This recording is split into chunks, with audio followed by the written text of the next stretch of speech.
Hello friends, welcome to our channel for exam 24/7। जैसा कि आप सबको याद होगा, पिछली क्लास में हम लोग क्या पढ़ रहे थे। हम लोग पढ़ चुके थे इनडायरेक्ट डेमोक्रेसी। तो आज हम क्या देखेंगे, शायद हमने थोड़ा पढ़ा भी था कि इनडायरेक्ट डेमोक्रेसी में 2 टाइप्स ऑफ गवर्नमेंट होती हैं। पहली तो होती है पार्लियामेंट्री और दूसरी प्रेसिडेंशियल सिस्टम।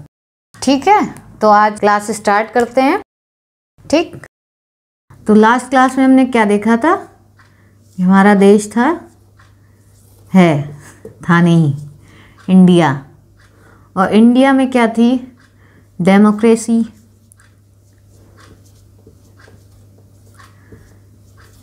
और डेमोक्रेसी में कौन सी टाइप की डेमोक्रेसी थी, indirect democracy.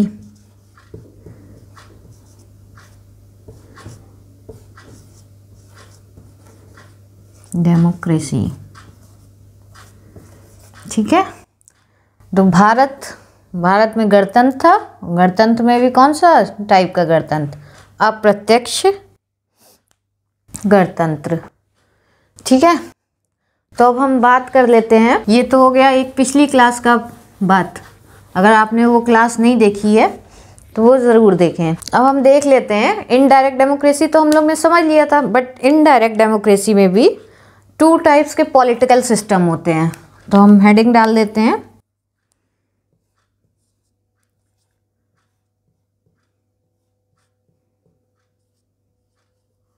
Political systems in indirect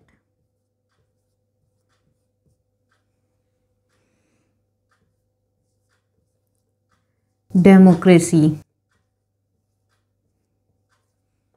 ठीक, वो क्या कहेंगे हिंदी में, अप्रत्यक्ष लोकतंत्र में राजनीतिक व्यवस्था। ठीक है, अब किसी भी देश में जो हमने देखा ही था कि मैक्सिमम देश में जो है अप्रत्यक्ष लोकतंत्र ही है।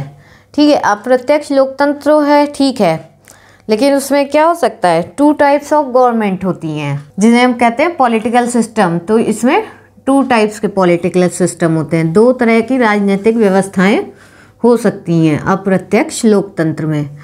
तो पहला तो हो जाता है आपका पार्लियामेंट्री सिस्टम और दूसरा आपका क्या होता है, प्रेसिडेंशियल सिस्टम।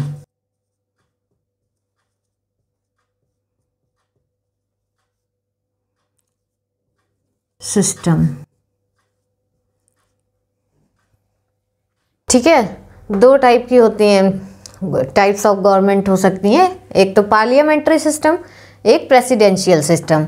तो पार्लियामेंट्री सिस्टम जैसा कि है हमारे देश में, बट हमने ये लिया कहाँ से है,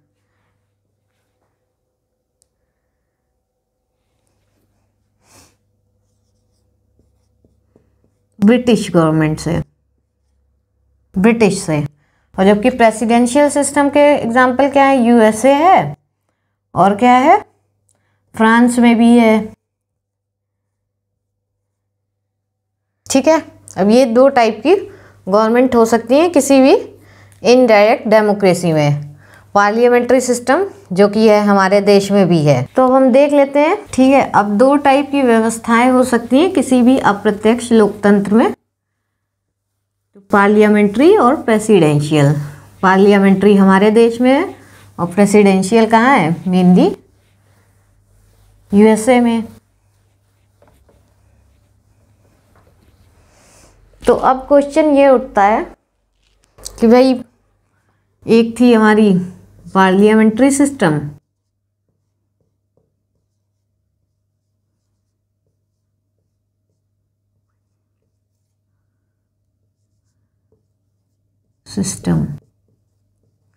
जिसे हम क्या कहेंगे, संसदीय व्यवस्था। तो मेनली पार्लियामेंट्री सिस्टम में होता क्या है कि पार्लियामेंट्री सिस्टम का मेन जो पॉइंट है वो क्या होता है, किसी भी स्टेट के, और यहाँ पे स्टेट से क्या कंसीडर है, कंट्री, देश के हेड क्या होंगे, 2 हेड होते हैं पार्लियामेंट्री सिस्टम में। 2 हेड होते हैं। पहला कौन सा होता है, एक होता है नॉमिनल हेड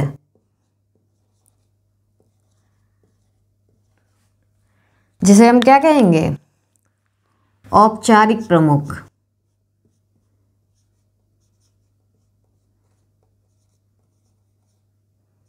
औपचारिक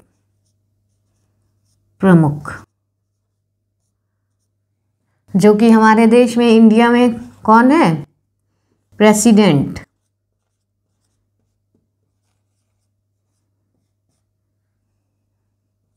मीन्स राष्ट्रपति। तो राष्ट्रपति कौन है, नॉमिनल हेड। ठीक। और जबकि दूसरा हेड कौन होता है, किसी भी इनडायरेक्ट डेमोक्रेसी में, पार्लियामेंट्री सिस्टम में 2 हेड हो गए, एक नॉमिनल हो गया, दूसरा कौन सा होगा, एक्चुअल हेड। एक्चुअल हेड, जिसे हम क्या कहेंगे, वास्तविक प्रमुख। वास्तविक प्रमुख। और वास्तविक प्रमुख कौन होता है, कौन है हमारे देश में जिसके पास मेन पावर है, वास्तविक प्रमुख होते हैं हमारे प्राइम मिनिस्टर।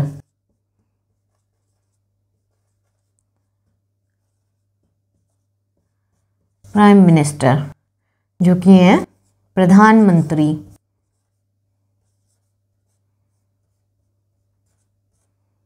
प्रधानमंत्री। ठीक, यही होता है पार्लियामेंट्री सिस्टम में। जो है आपके 2 स्टेट के जो है, कंट्री के 2 हेड होंगे, एक नॉमिनल हेड हो गया, एक एक्चुअल हेड। एक औपचारिक प्रमुख, एक वास्तविक प्रमुख। और औपचारिक प्रमुख कौन है हमारे देश में, प्रेसिडेंट। और जबकि वास्तविक प्रमुख कौन है, प्राइम मिनिस्टर। तो प्रेसिडेंट को क्या होता है, तो प्रेसिडेंट हमारे होते हैं हेड ऑफ स्टेट।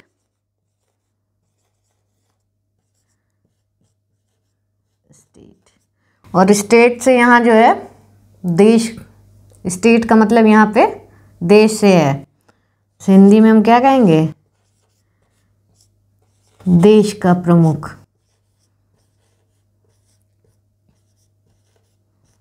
ठीक। और जबकि प्रधानमंत्री क्या होते हैं, हेड ऑफ गवर्नमेंट, सरकार प्रमुख।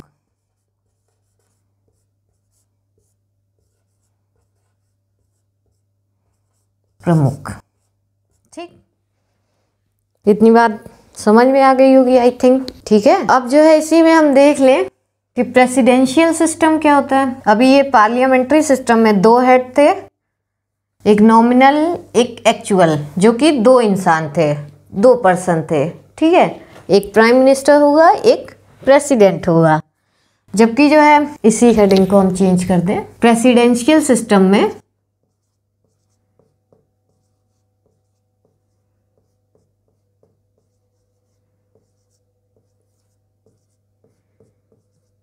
सिस्टम, राष्ट्रपति व्यवस्था।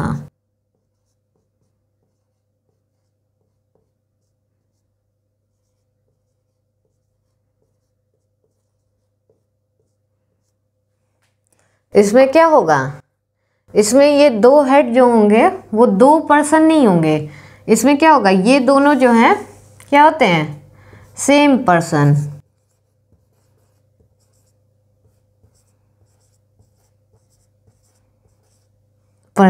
एक ही व्यक्ति।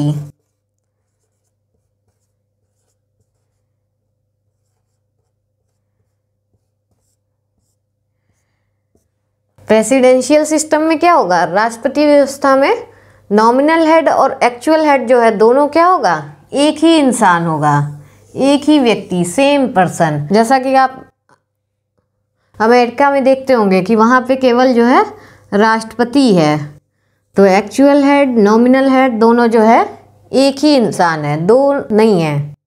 ठीक, तो राष्ट्रपति व्यवस्था में जो है, इसको चाहो तो लिख भी सकते हो। तो राष्ट्रपति व्यवस्था में क्या होगा, head of the state,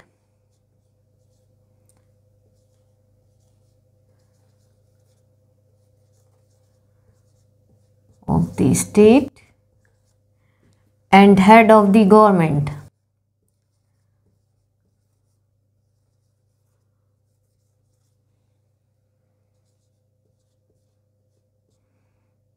is same person.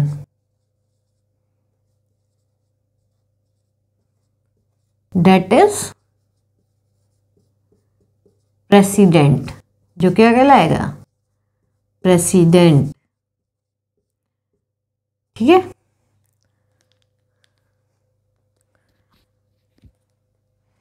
Hindi में क्या होगा? देश प्रमुख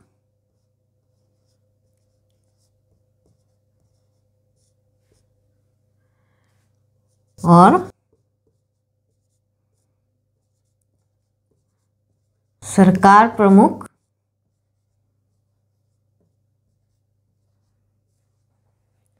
एक ही व्यक्ति होगा।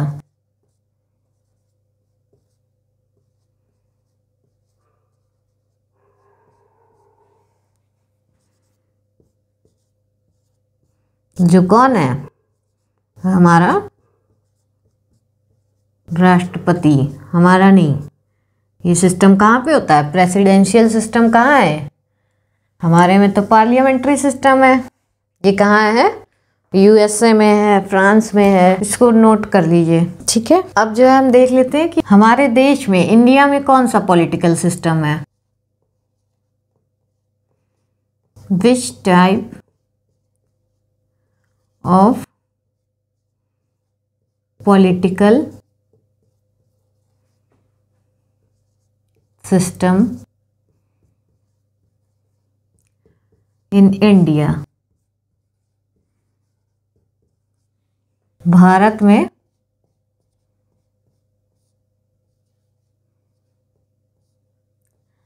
किस प्रकार की राजनीतिक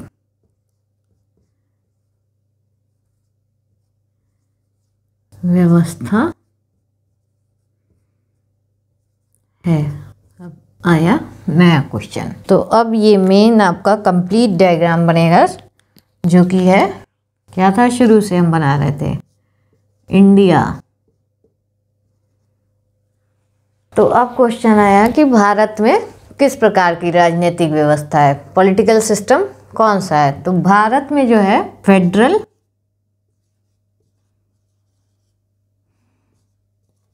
पार्लियामेंट्री सिस्टम है।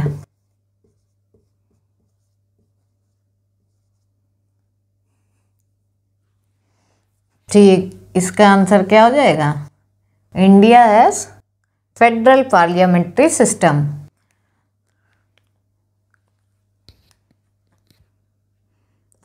जिसे हम क्या कहेंगे?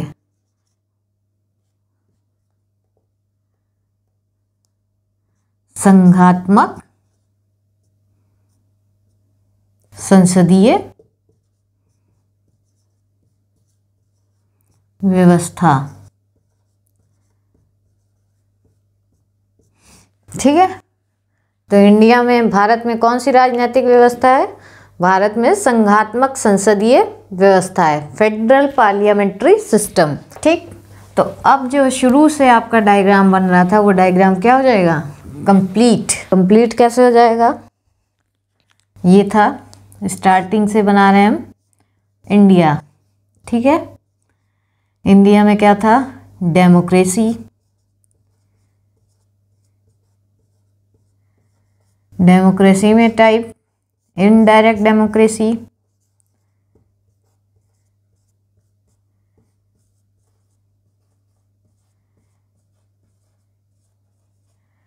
और इनडायरेक्ट डेमोक्रेसी में भी पॉलिटिकल सिस्टम में कौन सा है? फेडरल पार्लियामेंट्री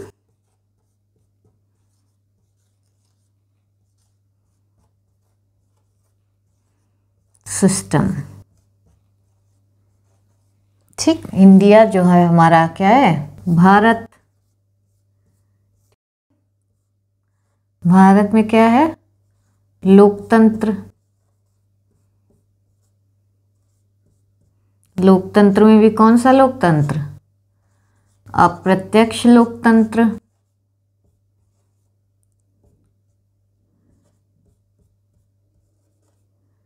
लोकतंत्र।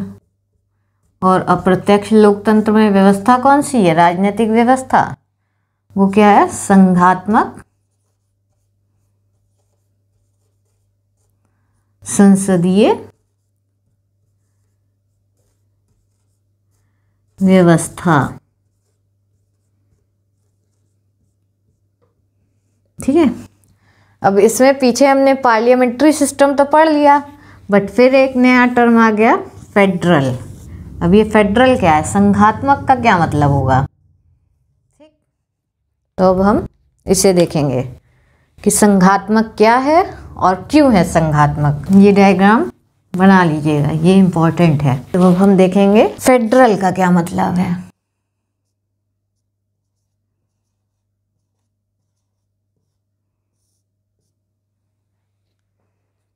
ठीक है, या फिर पूरा लिख लो, फेडरल पार्लियामेंट्री सिस्टम। संघात्मक संसदीय व्यवस्था। ठीक है, तो संघात्मक संसदीय व्यवस्था। तो पार्लियामेंट्री सिस्टम तो हमने पढ़ लिया था। पार्लियामेंट्री सिस्टम में क्या हो रहा था?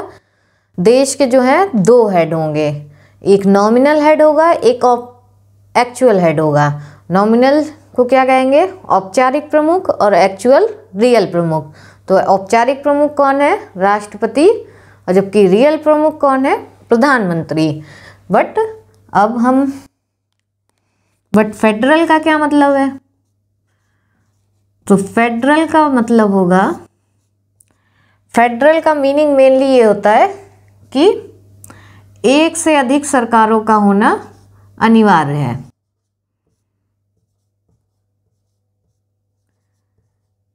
एक से अधिक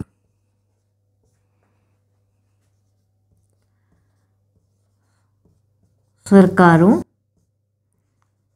का होना अनिवार्य है।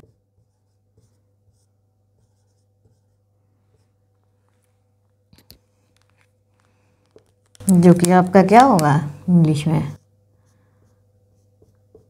Existence of more than one level of government. ठीक है, तो existence of more than one level of government जहाँ भी होगा वो क्या होगा? फेडरल होगा। मतलब एक से अधिक सरकारों का होना अनिवार्य है। जैसा कि हमारे देश में है, कौन कौन सी गवर्नमेंट है? एक तो हो गई यूनियन गवर्नमेंट प्लस दूसरी कौन सी है? State government. और स्टेट गवर्नमेंट के भी बाद कौन सी है? Local government.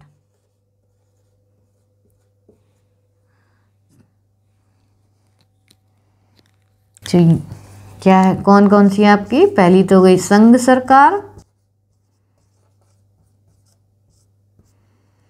प्लस राज्य सरकार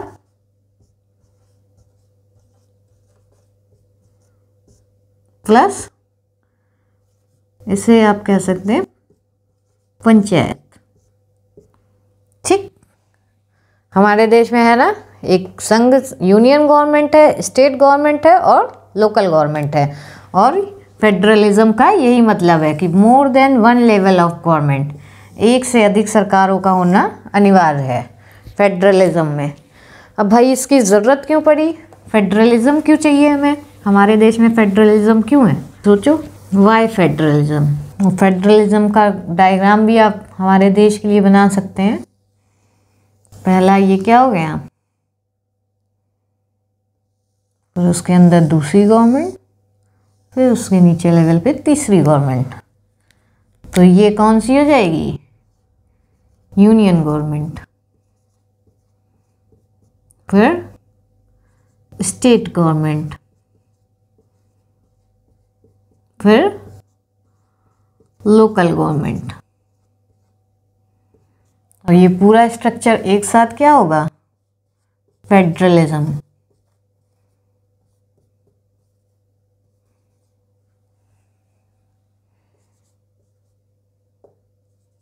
संघात्मक, संघात्मक का मतलब क्या होगा? एक से अधिक सरकारें। तो भाई अब इसकी हमें ज़रूरत क्यों पड़ गई संघात्मक की? संघात्मक व्यवस्था अपनाने की क्या ज़रूरत पड़ गई? तो उसके लिए जैसे आप एग्ज़ाम्पल लेंगे, अगर पहली तो बात है कि मेन हमें क्यों ज़रूरत पड़ी हमारे देश में कि बहुत सारी कम्युनिटियाँ हैं हमारे देश में, कम्युनिटीज़ बहुत हैं। और दूसरा कि थोड़ी थोड़ी दूर पे तो हमारे देश में भाषा चेंज हो जाती है, लोगों का रहन सहन चेंज हो जाता है, ठीक है। तो इसीलिए तो जब इतना बड़ा देश है, इतनी सारी यहाँ पे डाइवर्सिटी है, तो एक ही गवर्नमेंट या एक ही ऑर्गेनाइजेशन उसे कैसे हैंडल कर सकता है? कर सकता है? नहीं कर सकता है। उसके लिए अगर आप एग्ज़ाम्पल लोगे, जैसे सभी लोग बचपन में कभी ना कभी स्कूल गए होंगे, ठीक है। तो स्कूल का हेड मान लो यूनियन गवर्नमेंट, ठीक। हेड कौन होता है स्कूल का? प्रिंसिपल होता है। तो क्या अकेला प्रिंसिपल जो है पूरे स्कूल को संभाल सकता है, हैंडल कर सकता है? नहीं। जैसे अकेला प्रिंसिपल जो है पूरे स्कूल को नहीं हैंडल कर सकता, वैसे ही इतने बड़े देश को, और जहाँ पे इतनी सारी डाइवर्सिटी है, विभिन्नता है, उसे केवल एक गवर्नमेंट जो है नहीं हैंडल कर सकती। जैसे स्कूल में होता है प्रिंसिपल हो गए, तो प्रिंसिपल फिर जो है टीचर्स अपॉइंट करते हैं, और टीचर्स में भी मल्टीपल टीचर्स होते हैं और मल्टीपल स्ट्रीम के होते हैं। साइंस के लिए अलग, आर्ट्स के लिए अलग, कॉमर्स के लिए अलग, पीटी के लिए अलग। तो उसी तरह जैसे एक स्कूल में जब अलग अलग तरह के बच्चे पढ़ रहे हैं, उनको पढ़ाने के लिए अलग अलग टीचर चाहिए होते हैं, वैसे ही जब देश में हमारे ज़रा ज़रा सी दूरी पे विभिन्नताएं आ रही हैं, तो उनको जो है सही तरीके से चलाने के लिए अलग अलग गवर्नमेंट होनी चाहिए। एक पूरे देश की हो गई, उसके बाद जो है स्टेट गवर्नमेंट अपने स्टेट को बेहतर जानेगी, और उसके बाद छोटे छोटे एरिया की प्रॉब्लम सही करने के लिए लोकल गवर्नमेंट, ठीक है। तो इसीलिए फेडरलिज्म की ज़रूरत पड़ी हमें, ठीक। तो यहाँ से आपका इंट्रोडक्शन ऑफ पॉलिटी कंप्लीट हो गया कि पॉलिटी में क्या क्या है, एटलीस्ट हमारे देश में कैसा पॉलिटिकल सिस्टम है, ये जानना बहुत ज़रूरी है अपने देश के बारे में, और हमारे देश में कौन सा पॉलिटिकल सिस्टम है सब जानना। अब हम वापस नेक्स्ट आ जाते हैं कॉन्स्टिट्यूशन पे।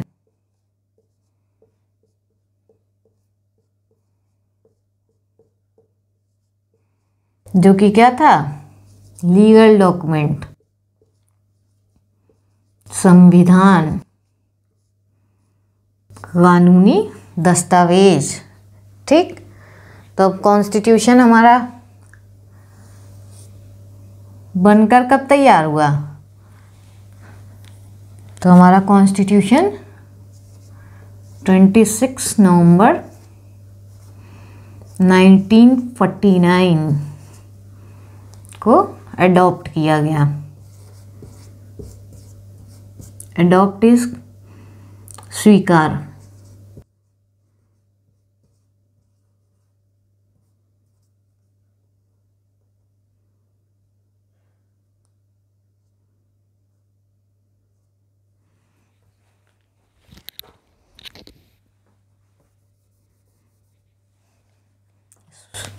तो 26 नवंबर 1949 को स्वीकार हुआ, ठीक। और 26 नवंबर से 26 दिसंबर और 26 दिसंबर से 26 जनवरी 2 महीने बाद 26 जनवरी 1950 को इम्प्लीमेंट हुआ।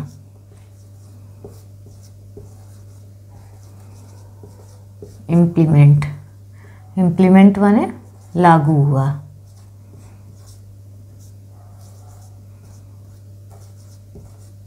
ठीक है, तो आपका संविधान 26 नवंबर 1949 को बनके तैयार हो गया था, और जबकि लागू कब हुआ? 26 जनवरी 1950 को। और एक और, संविधान को बनने में टाइम कितना लगा? समय।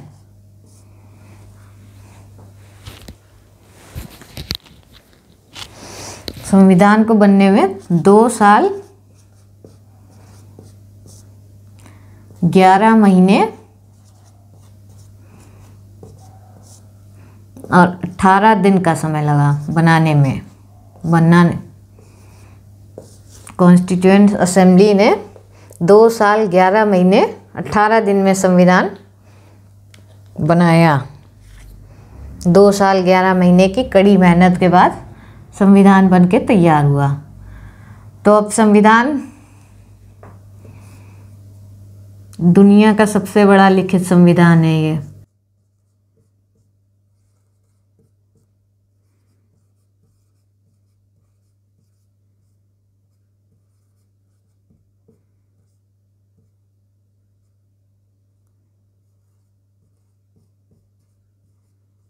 लिखित,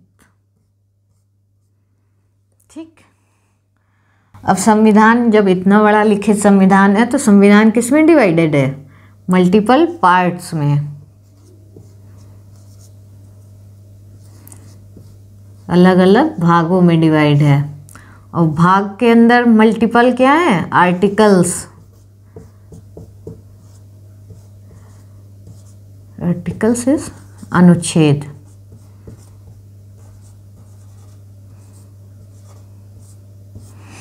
और अनुच्छेद जहाँ पे ख़त्म होते हैं सारे पार्ट्स, वहाँ क्या शुरू होता है? शेड्यूल्स। वो क्या होते हैं? अनुसूची।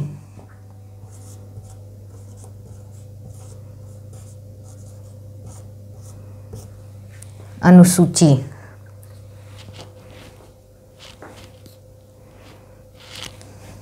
ठीक है, तो ओरिजिनली जब संविधान बन के तैयार हुआ तो इसके कितने पार्ट्स थे? 22 थे। बट आज की डेट में, प्रेजेंट टाइम में कितने पार्ट्स हैं? हो गए हैं 25। ठीक। आर्टिकल्स कितने थे? 395 थे ओरिजिनल संविधान में जब बन के तैयार हुआ 26 नवंबर 1949 को।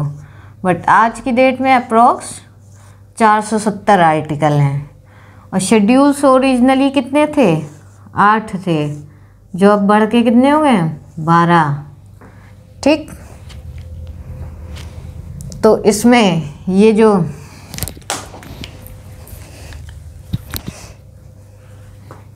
ये और ये एंड दिस, ये बहुत इम्पोर्टेंट हैं।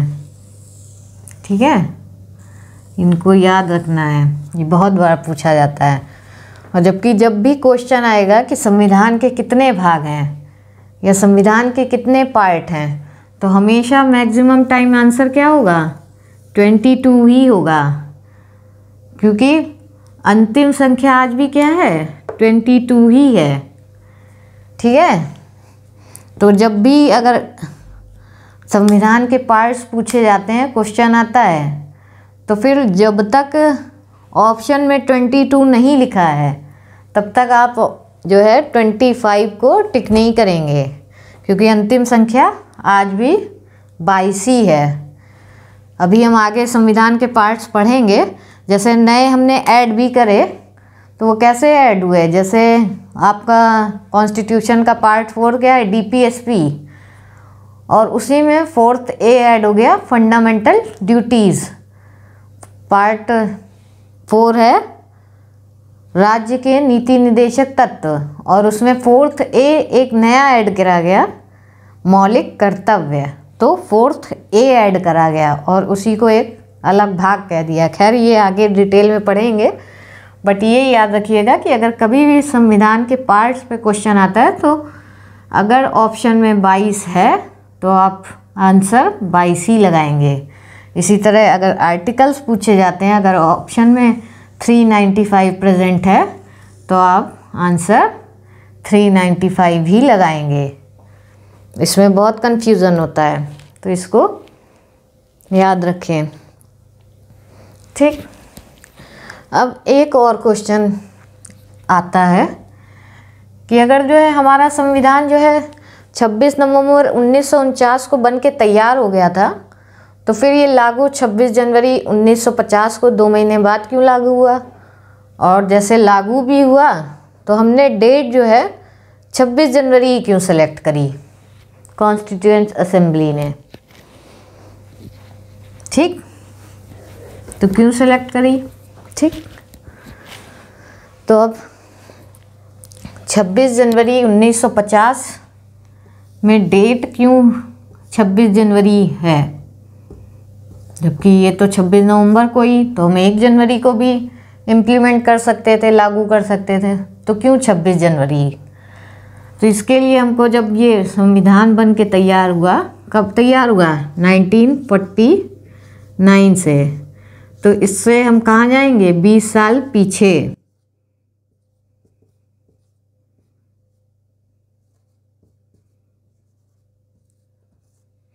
20 साल पीछे क्या होगा?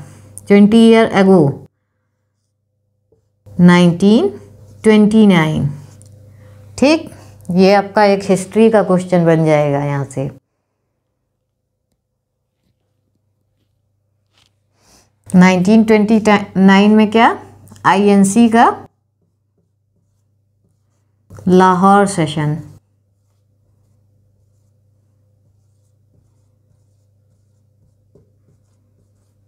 इंडियन नेशनल कांग्रेस का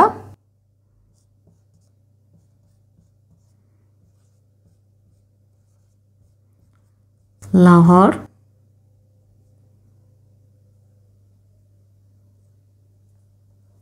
सम्मेलन।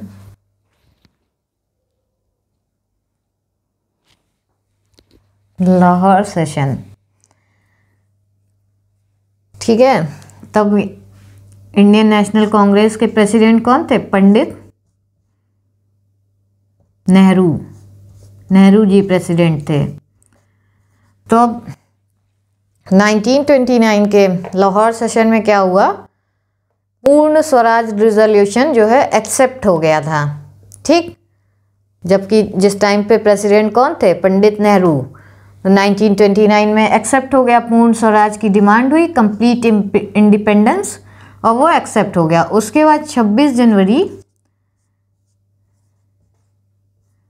1930 को, और ये भी डिसाइड हुआ कि आज से जब पूर्ण स्वराज रिजोल्यूशन एक्सेप्ट हो गया, तो ये डिसाइड हुआ कि अब से हम जो है 1930 से ही 26 जनवरी को हम स्वराज दिवस के रूप में मनाएंगे। किसके रूप में? स्वराज दिवस।